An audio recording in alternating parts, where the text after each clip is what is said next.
Good afternoon, students. Let's talk about the new chapter, chapter number 16, data handling.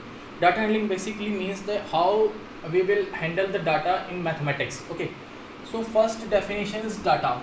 So data means the information in the form of numerical figure. In the form of numerical figure. Suppose in a class, 20 students given the test and their marks is like that: 17 out of 20, 18, 20, 19, 18, 17, 10, 12, like that their marks are there. So this is called the data that represent that all the students marks in a particular subject's test. Okay, that is the data. Okay, another data is just like that, the age of the peoples in your family. Suppose your grandfather's age 65, your grandmother's age 60, your father's age 40, your mother's age 30, your age 16. Okay, your younger brother's age 14, like that. So these are the values that represent in kg. Okay, in kg. So these are the age, we are representing the age. So these are the values that represent the data in the form of age of your family. Okay, of different peoples. Okay, that lives in your home. So that is the another data that tells about the age of your family members. Okay, so this is the definition of data. Now organization of data. Organization of data. Organization of data means how we will represent or organize the data in any manner. Like suppose a data is given that the score of 10 students in a test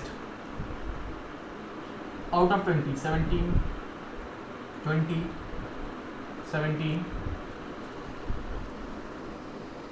19, 19, 18, 16, 3, 6, 2, 8. Then again 20 and 19. Okay, these are the 10 values that is given. So how you will represent the data? So we are using the tally marks to represent the data. Like here we will write the marks. Okay, here we will write the marks.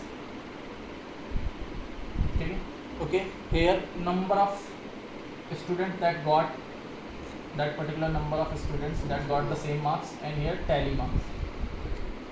Tally marks basically represent the grouping of the data.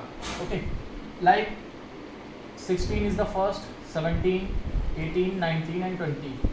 So 16, one student got the 16 marks, then 17, 1, 2 students got 17 marks, 18, 1, 2 students got 18 marks.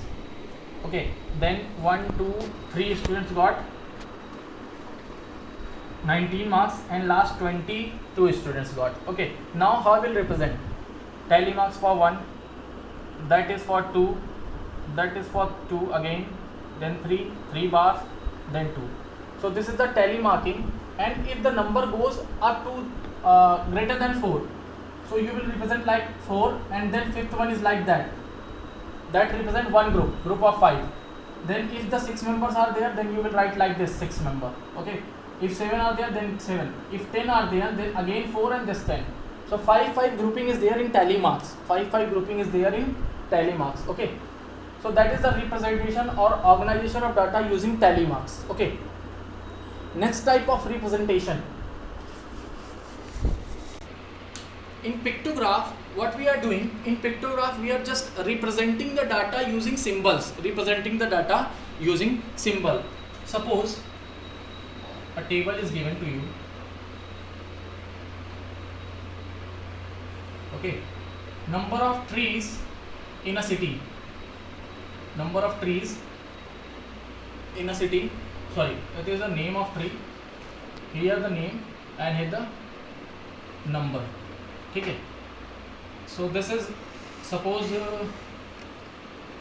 mango tree, banana tree, orange tree, and then apple tree. Okay, these are the 4 trees in a city. Mango trees are 120, banana trees are 160, orange trees are 180, and apple trees are 240. Okay, then how we will represent this data? First we need to take a scale for measuring this. So all the values are divisible by 20. Okay, all the values are divisible by 20. Basically you need to find the SCF of that. So SCF is 20. So now scale. Up we need to take one figure or two figure, whatever we want.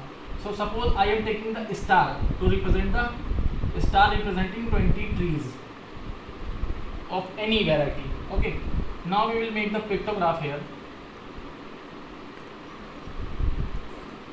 Here the name and here the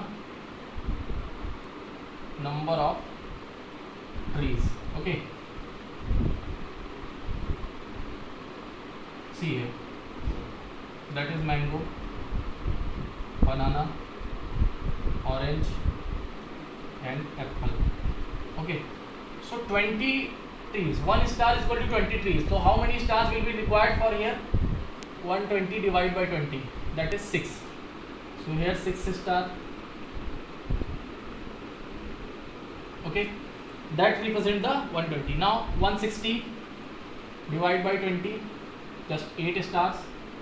1 2 3 4 5 6 7 8 stars. Then 180, that is equal to 9.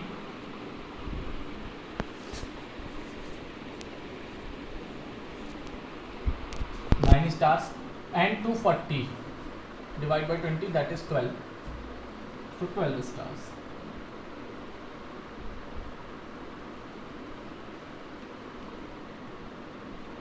So this is the way we are using, we are representing the data in the pictographical manner. Pictography, which is basically means that picture and graph.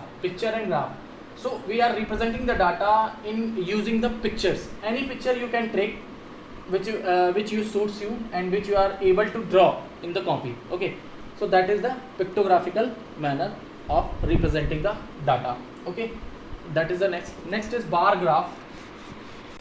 So next topic is bar graph.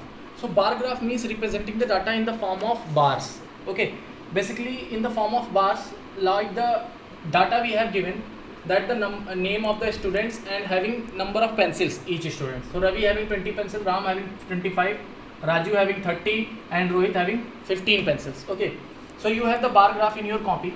So how you will draw? First you need to identify the scale. So if you want to take the SCF, what we get here, that scale should be one square box. We'll write here, square box means one square box in your graph copy. One square box represent 5 pencils. Okay, 5 pencils. So like we are doing the bar graph here. Okay, here the name of the students, Ravi, Ram, Raju and Rohit. Here we will show that name of the students, names, and here 5, 10, 15, 20, 25, 30, 35. Here we will show that number of pencils. Okay, so how you will do, like Ravi has 20 pencils, so this is the Ravi column. Not up to the 20 we will make the bar. Okay, then next Ram has 25 pencils, so for Ram we will make the 25 here.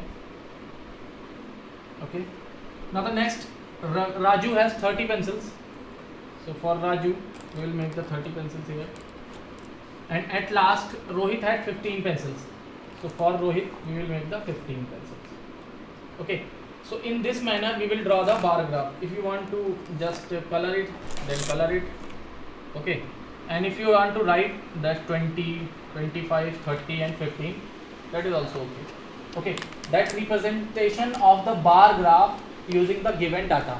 Representation of bar graph using the data. Okay, you can make it horizontal also and vertical also. If you want to represent it vertically, then you can also represent it vertically, but better suggestion is to represent it horizontally. Graph should be horizontal, vertical, and your data should be vertically. Okay, so any axis you can take the name, or any axis you can take the number of pencils. That depends on you. Okay, if you change the axes, then your graph should be like that. okay, moves 90 degree. Okay, so this is the way we are representing the data in the chapter data handling. So that's it for this particular chapter. We will meet in the next chapter in new topic with new video. Okay, thank you.